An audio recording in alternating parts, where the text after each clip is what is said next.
Well, sincere good wishes from Stephen Gill for a happy birthday of the Prince of Peace in 2019, in spite of the fact the birth of the Prince of Peace will not be easy to celebrate in the true sense of the joy,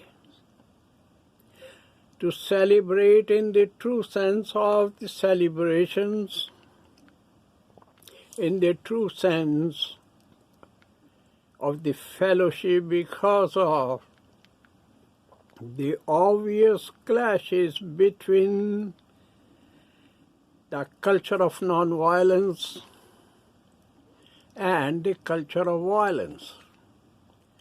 I pray to the Almighty to bring the blessings of peace in the heart of everyone and in every home, in every family. Several studies confirm that the followers of the Prince of Peace have never been persecuted as widely as they are being persecuted today. It is because of their faith in the unconditional love of the Almighty. That is because of their faith of unconditional love that has been commanded by the Prince of Peace to return persecution with love, to return persecution with prayers. The Prince of Peace, a little over 2,000 years ago, when he walked on the earth, he healed sufferers and fed hungry, and that was because of his love. He resurrected the dead and resurrected himself with the power of love. He did not want to leave his followers as orphans. We know this. He assured them a place in his kingdom. The ministry of the Prince of Peace, outlined in 4 Gospels, is about love. When one of disciples of Christ severed the ear of one of the persecutors when they came to arrest Jesus, Jesus rebuked him, adding that those who use the sword are killed with sword. I am convinced that though love can face some complications, though love can face problems, love cannot be defeated forever. And it is because the defeat of love is the defeat of the Almighty. It boils down to the fact that it is the love of the Almighty that is being persecuted. And this persecution is worse now. This persecution is worse today than it had been at any time in history. The culture of nonviolence, the culture of peace, believes in free thinking. The culture of peace strives for equality before law. It is a time to expect the culture of peace or nonviolence to save the citizens of the global village from any torture in the name of any religion and in the name of the divine being that no one can claim to have seen. As I have mentioned in the beginning,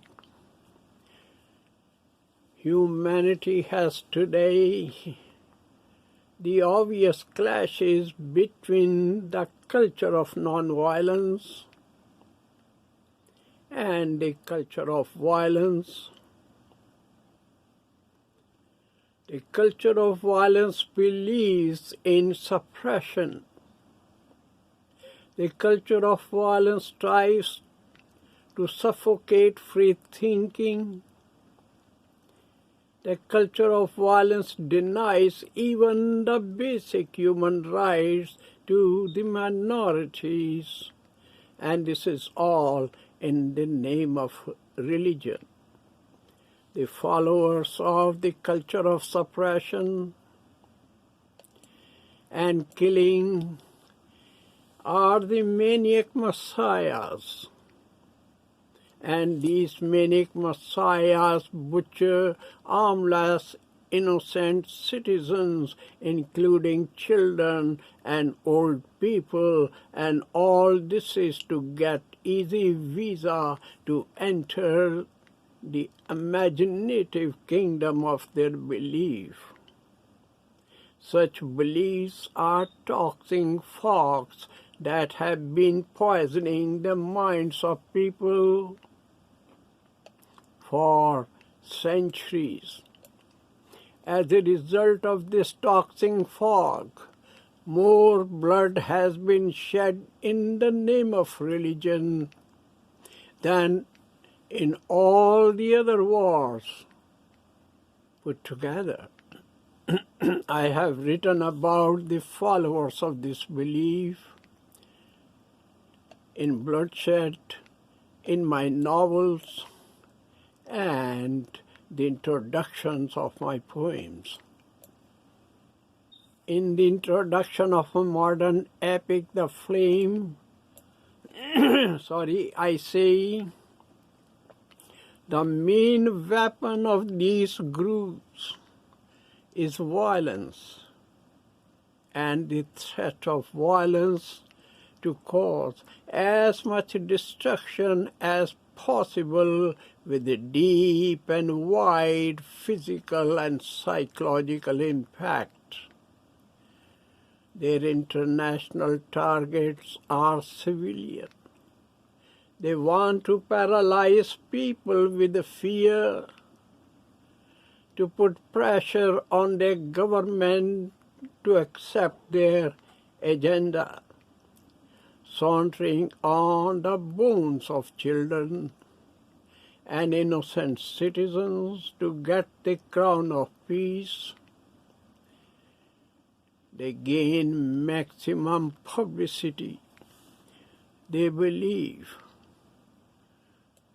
that they can achieve the crown of peace. To gain maximum publicity, they believe they can achieve peace effectively through violence. On the birthday of the Prince of Peace, I wish everlasting health and joy to all my listeners, and pray to the Almighty to protect the peacemakers, to protect peace-loving citizens from these maniac messiahs, and bring the blessings of peace in the heart of everyone and in every home. I conclude my Christmas greetings with my prayer of 4 lines. May the 29th birth of the priest, may the 29th birth of the prince bless you with the bliss of his peace. May his boundless love abide within you from the jubilant day of his sacred feast. Thank you.